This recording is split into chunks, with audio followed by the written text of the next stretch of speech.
کہانی کا عنوان بے وقوف شہزادے اور عقل مند وزیر۔ ایک بادشاہ کے 2 بیٹے تھے اور دونوں ہی بے وقوف تھے، لیکن بادشاہ کا وزیر بہت سمجھدار اور نہایت ایماندار تھا۔ اس لیے بادشاہ کو کوئی بھی کام کرنے سے پہلے اپنے وزیر سے مشورہ لینا ضروری ہوتا تھا۔ دونوں شہزادے دل ہی دل میں وزیر سے حسد کرتے تھے۔ ایک دن دونوں شہزادے اپنی ماں کے پاس گئے اور اپنی ماں ملکہ کو بھی وزیر کے خلاف بھڑکایا۔ تو ملکہ نے بادشاہ سے کہا، آپ ہمیشہ اپنے وزیر کے اشاروں پر چلتے ہیں، ایسا نہ ہو کہ لینے کے دینے ہی پڑ جائیں۔ کبھی تو اپنے شہزادوں سے بھی مشورہ کر لیا کریں، وہ اتنے بے وقوف بھی نہیں جتنا آپ سمجھتے ہیں۔ آپ ان دونوں سے ضرور مشورہ کیا کریں، ورنہ ان بیچاروں کا دل ٹوٹ جائے گا۔ بادشاہ نے اسی وقت اپنے دونوں شہزادوں کو بلایا اور کہا، میں کل تم دونوں کا امتحان لوں گا۔ اس پر بڑے شہزادے نے کہا، ابا جان، آپ ہمیشہ ہمارا امتحان ہی لیتے رہتے ہیں، کبھی اپنے وزیر کا بھی امتحان لیجئے۔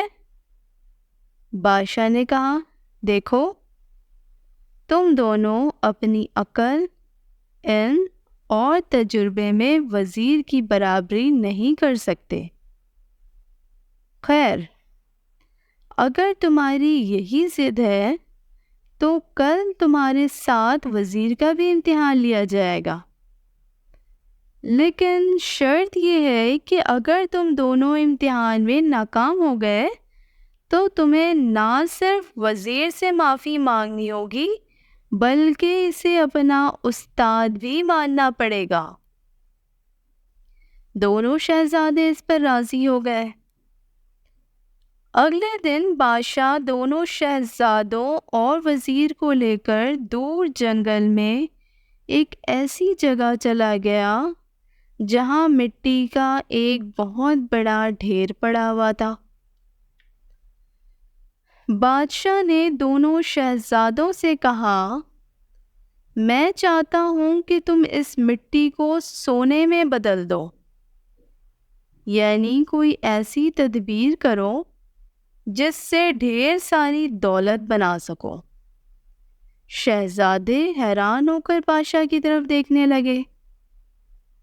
بادشاہ نے اونچی آواز میں کہا، حیران ہو کر میرا منہ کیا دیکھ رہے ہو؟ میں تمہیں 1 مہینے کا وقت دیتا ہوں، تم دونوں 1 مہینے میں اس مٹی سے دولت کمانے کی ترکیب سوچو۔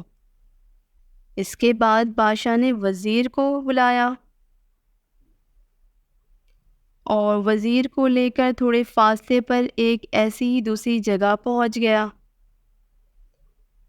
بادشاہ نے وزیر سے بھی یہی بات کہی جو شہزادوں سے کہی تھی۔ وزیر نے بڑے ادب سے کہا، جیسا آپ کا حکم ہو حضور۔ شہزادے کافی دیر تک سوچتے رہے، لیکن دولت کمانے کی کوئی تدبیر سمجھ میں نہ آئی۔ دن پر دن گزر گئے، 2 ہفتے گزر گئے اور 2 ہفتے گزر جانے کے بعد دونوں گھبرانے لگے۔ پھر انہوں نے سوچا کہ ضرور اس مٹی کے اندر کوئی خزانہ وغیرہ دفن کرنا ہوگا۔ یہ سوچ کر انہوں نے زمین کھودنا شروع کر دیا۔ چنانچہ 50-60 فٹ گہرائی کے بعد بھی انہیں نہ تو کوئی خزانہ ملا اور نہ ہی کوئی خزانہ ان کے پاس تھا جو یہ دفن کرتے۔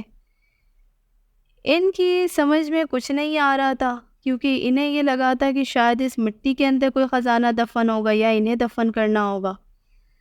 آخر کار ہمت ہار کر ہاتھ پر ہاتھ رکھ کر بیٹھ گئے۔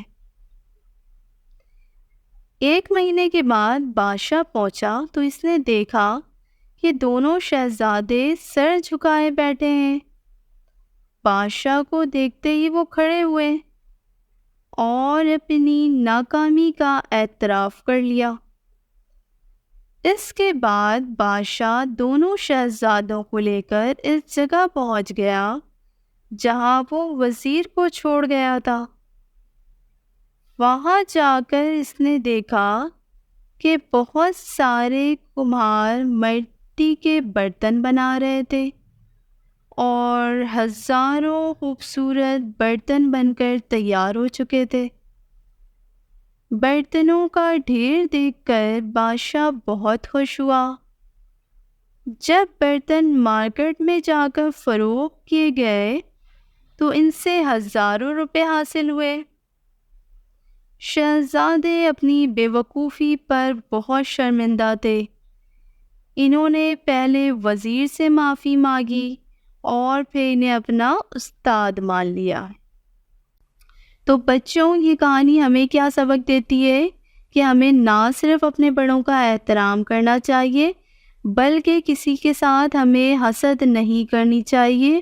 اللہ پاک نے ہر کسی کے اندر کچھ خفیہ صلاحیتیں دی ہوئی ہیں، چاہے وہ عقل کی صورت میں ہو، چاہے وہ کسی کے ہنر کی صورت میں ہو، اور ہر کسی نے اپنی عقل استعمال کرنی ہوتی ہے۔ تو آپ بھی اپنی عقل سے اپنے لیے کوئی بہترین راستہ ڈھونڈیں، ٹھیک ہے؟ اور یہ کہانی آپ کو کیسی لگی یہ ہمیں لائک، کمنٹ اور شیئر کر ضرور بتائیے گا۔ اللہ حافظ۔